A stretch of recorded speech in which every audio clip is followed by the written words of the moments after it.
Siapa sih Perdana Menteri Kabinet Natsir? Nah, beliau adalah Muhammad Natsir. Ia lahir di Alahan Panjang, Lembah Gumanti, Kabupaten Solok, Sumatera Barat, pada tanggal 17 Juli 1908. Ia wafat di Jakarta pada tanggal 6 Februari 1993 di umur 84 tahun. Selain sebagai Perdana Menteri, Natsir juga merupakan pendiri sekaligus pemimpin partai politik Masyumi.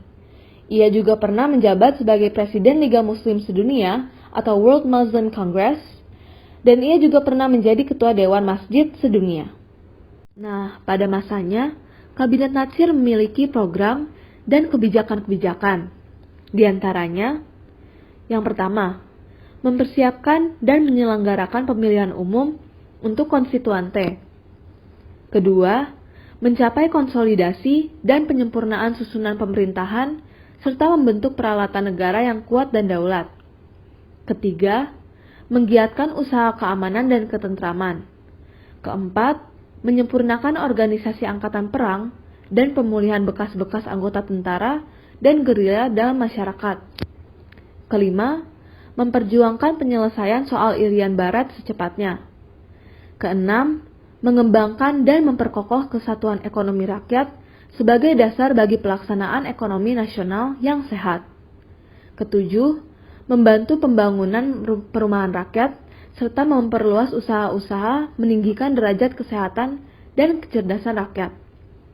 Kedelapan, penerapan program Benteng, yang adalah bantuan kredit bagi para pengusaha nasional yang bergolongan ekonomi lemah, yang bertujuan untuk membina pembentukan suatu kelas pengusaha Indonesia non-Tionghoa. Kesembilan, pelaksanaan program industrialisasi atau Rencana Sumitro. Sasaran Rencana Sumitro ditekankan terutama pada pembangunan industri dasar, misalnya pendirian pabrik semen, pemintalan, karung, percetakan, dan lain-lain. Kebijakan ini diikuti dengan usaha peningkatan produksi pangan, perbaikan prasarana, dan penanaman modal asing. Lalu yang terakhir adalah pembentukan DPRD. Kabinet Natsir, yang pertama, Indonesia gagal dalam memperjuangkan Irian Barat karena tidak memiliki jalan keluar untuk mengatasi permasalahan ini. Yang kedua, penyelewengan dana yang diberikan kepada pengusaha nasional melalui bantuan kredit sehingga pada penerapan Sumitro Plan tidak mencapai target.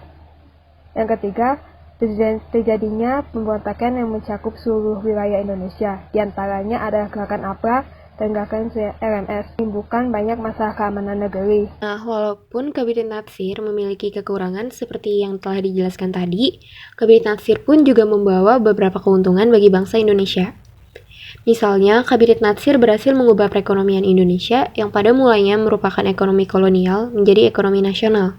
Perekonomian Indonesia yang pada awalnya semua perputaran ekonominya di dalam kendali pemerintahan dan hasilnya juga untuk pemerintah, bukan untuk kemakmuran rakyat, menjadi ekonomi nasional yang perputaran ekonominya dikendalikan oleh pemerintah dan hasilnya digunakan untuk keperluan dan kesejahteraan bersama dalam lingkup negara. Ekonomi negara juga lebih terjamin pada masa ini karena adanya Perang Korea yang berakibat memberikan pasar baik bagi hasil produksi Indonesia, terutama karet. Selain itu, pada masa Kabinet Natsir ini, Indonesia akhirnya direkrut menjadi anggota PBB dan mampu menyelenggarakan perundingan dengan negara Belanda untuk membahas masalah Irian Barat. Perundingan ini dilakukan karena Indonesia ingin agar semua bekas daerah Hindia Belanda menjadi daerah Indonesia, sedangkan Belanda ingin menjadikan Papua bagian barat sebagai negara terpisah karena adanya perbedaan etnis.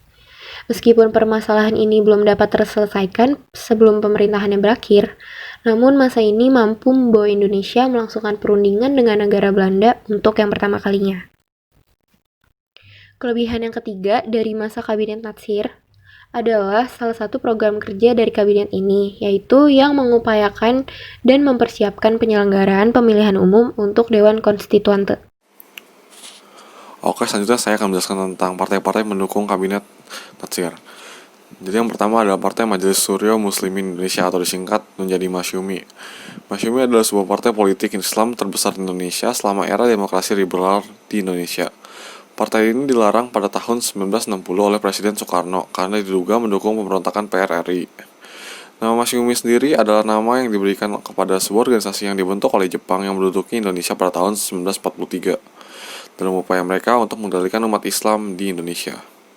Lalu selanjutnya Partai Persatuan Indonesia Raya atau PIR. PIR adalah partai politik di Indonesia tahun 1954. PIR pecah menjadi dua bagian, yaitu PIR Wongsonegoro dan PIR Hazairin. Pada pemilihan umum legislatif Indonesia 1955, PIR Wongsonegoro memperoleh suara sebanyak 178.841 suara atau 0,47% dan mendapatkan satu kursi DPR. Sementara PIR Hazairin mendapat satu kursi di DPR, masing-masing mendapatkan 2 kursi di Konstituante. Lalu selanjutnya adalah Partai Sosialis Indonesia atau disingkat PSI. PSI adalah sebuah partai politik yang pernah ada di Indonesia. Partai ini berhaluan kiri dan menganut ideologi sosialisme. Lalu selanjutnya ada Partai Katolik Partai Katolik ini lahir kembali pada tanggal 12 Desember 1945 dengan nama PKRI atau Partai Katolik Republik Indonesia yang merupakan lanjutan dari atau sempalan dari Katolik Jawi yang dulunya bergabung dengan Partai Katolik. Sebenarnya partai ini sudah ada pada tahun 1917, namun partai ini baru saja secara resmi berdiri pada tahun 1923 di Yogyakarta. Didirikan oleh umat Katolik Jawa yang dipimpin oleh F.S. Hardijadi. Saat I.J. Kasimo memimpin, partai ini kemudian dinamai Perkempalan Politik Katolik Jawi atau PPKD pada masa penjajahan Belanda karena kebutuhan siasat politik dan bergabung dengan Indonesia Katolike Partij. Lalu selanjutnya ada Partai Kristen Indonesia adalah partai politik Indonesia pada tahun 1950 sampai 1973. Basis wilayahnya adalah daerah Protestan Indonesia. Kemudian ada Partai Indonesia Raya atau Parindra. Parindra adalah suatu partai politik yang berdasarkan nasionalisme Indonesia dan menyatakan tujuannya adalah Indonesia mulia dan sempurna. Parindra menganut asas koperati alias bekerja sama dengan pemerintah Hindia Belanda dengan cara duduk di dalam dewan-dewan untuk waktu yang tertentu. Lalu partai terakhir yang mendukung adalah Syarikat Islam. Syarikat Islam adalah organisasi politik pra-perang di Hindia Belanda saat itu. Setelah perpecahan yang disebabkan olehnya meningkat pengaruh Partai Komunis Indonesia atau PKI. Pada konferensi organisasi 1923, Cokro Aminoto mendirikan Partai Syarikat Islam untuk menyingkirkan organisasi PKI. Alasan diganti Kabinet Natsir adalah yang pertama, kegagalan kabinet dalam menyelesaikan masalah Irian Barat. Meskipun Kabinet Natsir berhasil berunding satu meja untuk pertama kalinya dengan pihak Belanda, perundingan ini tidak membuahkan hasil yang menguntungkan. Pada tanggal 4-27 Desember 1950 di Den Haag, mereka mengadakan perundingan untuk membahas masalah ini. Belanda mengatakan bahwa mereka tidak ingin menyerahkan Irian Barat ke Indonesia. Karena Irian Barat masih dikuasai Belanda, maka perundingan ini gagal, sehingga Kabinet Natsir kehilangan kepercayaan partai politik di DPRS, yaitu Dewan Perwakilan Rakyat Sementara. Alasan yang kedua adalah adanya mosi tidak percaya dari PNI tentang pencabutan peraturan pemerintah mengenai DPRD dan DPRDS.